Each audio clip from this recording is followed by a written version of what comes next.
This is the package and breakdown for the movie Deadly Island. For the investors that requested it,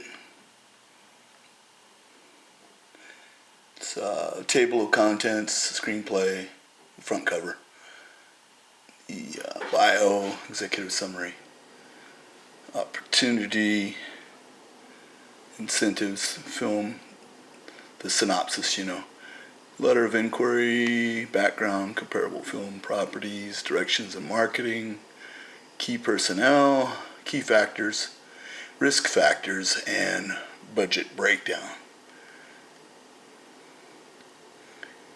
So this is the cover of the screenplay for the movie Deadly Island. And we also have the soundtrack. We have Stax Record Legends on board and other multi-platinum artists for the soundtrack and acting. So there's some names attached. A little bio.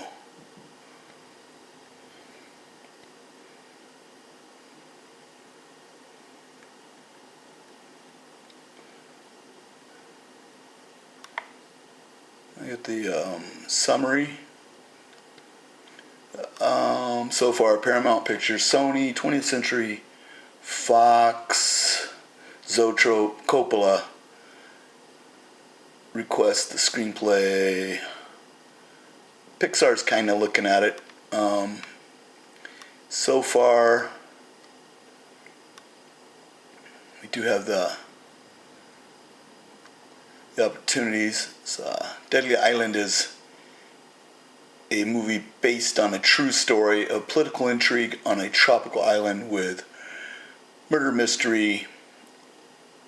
It's a love triangle.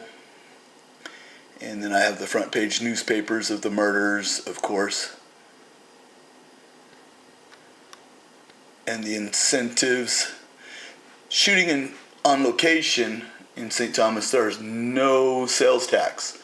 Productions get special exemption from excise taxes, duty, bonds, carnets on importation of equipment, accessories, no problem, right? Local government fees sometimes may also be waived, although at the present there is legislation making its way through the local Senate in absence of such typical tax incentives and rebates on location production. This is good info here. It's great intel. They provide police, security, all that. It's like everything's tax-free, duty-free, basically. They're dying to get somebody down here. Great incentives. Synopsis.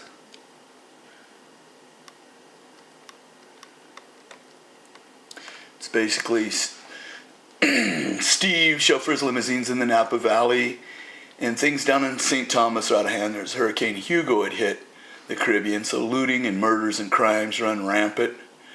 And meanwhile, Steve decides to go down to St. Thomas, take a break from the Napa Valley, Cali, and try chauffeuring in a tropical climate for a while. As soon as he arrives at the island, he finds out there is no limousines, and he goes into business with Ed, taking pictures with birds, the tropical birds, with the tourists, and selling the photos to the tourists. And Ed shows Steve this antique Russian necklace with diamonds and sapphires, and things go great because they start making money like hand over fist, and then the tourists are posing with the birds. They're taking the photos and selling them, and then they split up the money part and go their ways at the end of the day.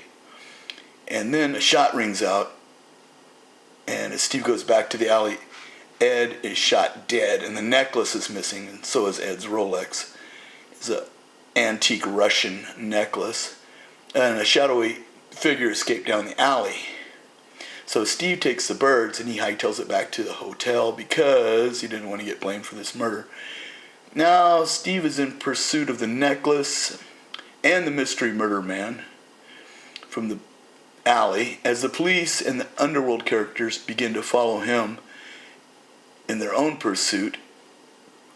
They're all spying on him and stalking him now, And while looking for the necklace, more murders occur.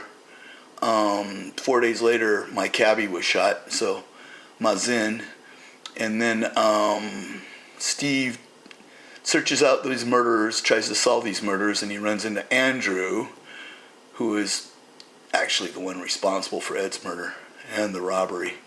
Andrew takes Steve on a hike and supposedly allows him to show him this necklace. And instead he attacks him with a machete and a fight ensues.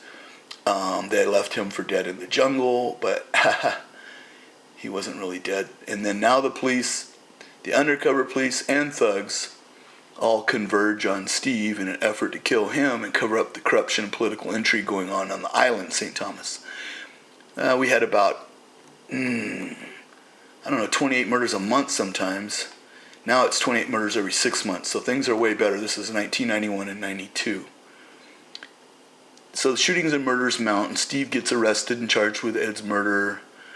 Steve's cabbie, then Abdullah steps in with a plan to rescue him. Abdullah breaks Steve out of jail, and then the FBI go down to St. Thomas. They had a shootout between the police and the FBI because all their cocaine disappeared mysteriously, right, on the island. So corruption runs rampant on the small island. The necklace was recovered and returned to the Russians. All the murders are solved, pretty much all of them. I don't know who shot Mazin. And finally, order is restored for a while, and then Steve tells this story to Universal Studios, which is funny because that's the one studio that hasn't read it yet. Try Warner Brothers next, right? So basically, this is the letter of inquiry, of course. Deadly Island is a movie based on true story in St. Thomas, 1991-92, political intrigue and murder on a tropical island.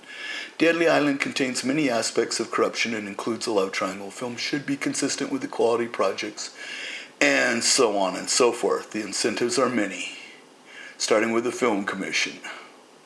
Tax-free, duty-free, filming license provided, off-duty police, plenty parts needed. It's like, they shot Weekends at Bernie's down there, and they shot Columbus down there, and Bold and the Beautiful, many others.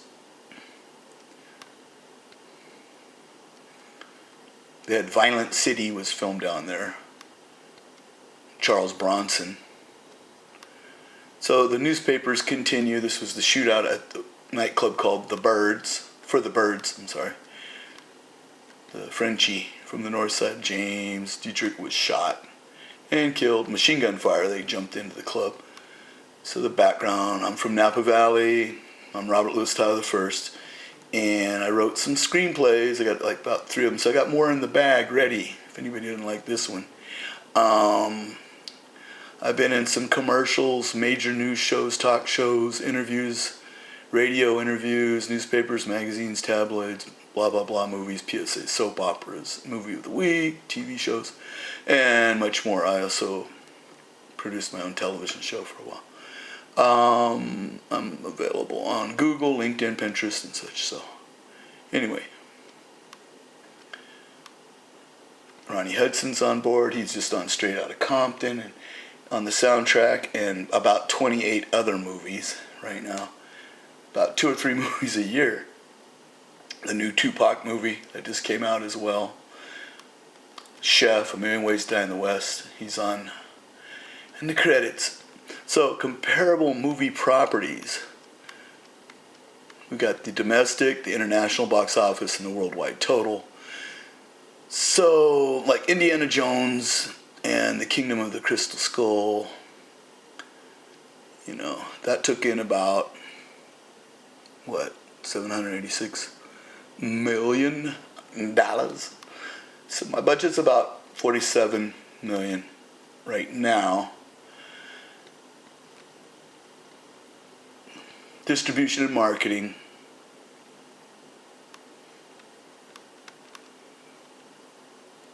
It's contemplated that Deadly Island will be distributed by, at the time, Paramount Pictures. Upon proof of funds, Paramount Pictures is willing to provide distribution, agency attachment, and polish to the script A letter of intent to distribute can easily be obtained. After that, video, television, digital downloads will probably go to the next step. Videos on demand, Netflix, satellite, cable, and similar outlets should be considered theatrical distribution, and so on and so forth. With investor, Paramount Pictures agreed to put agency attachment, add the polish, and provide distribution, Otherwise, I have to add the polish, right? So on with the marketing and such. There's a key personnel, Ronnie Hudson, and then I have Harvey Scales, another multi-platinum artist, Trey Williams. I've got Danny A. Thomas, and other multi-platinum gold record Stax record legends on board for soundtrack and acting. That was me back in the day in 1991, 92. Risks. There are always risks involved with making movies and marketing. However, the greater the risks, the greater the chances are of a profitable movie. Paramount Pictures agreed to provide distribution agency attachment polish to the script upon the investor, which we have a couple investors out of Las Vegas right now. They're waiting for this package as well. I'm just polishing and brushing it up a little. Incentives here on the island. Its location and everything duty free. We already went over that. License free. Pretty much it's cakewalk. Here we got a breakdown. Story rights, writer, producer, director. Little breakdown for you here. Camera. Makeup and hair, transportation. Most of the money's going to go into editing anyway. Special effects, locations, transportations. Sound and pre-post, preview. Film lab expenses. I got about a grand total of, just a ballpark figure for me, $47,450,000 is kind of a rough estimate. Paramount Pictures thought $100 million was too much. They said, "This is not. What do you think this is? This is not Jurassic Park. This is a little island caper." And I explained all this equipment has to be shipped down 4,000 miles away. There's hotels and there's expenses, So, but we came up with this figure. And the investors are willing to put in a little bit more than that, actually, right up to $50 million.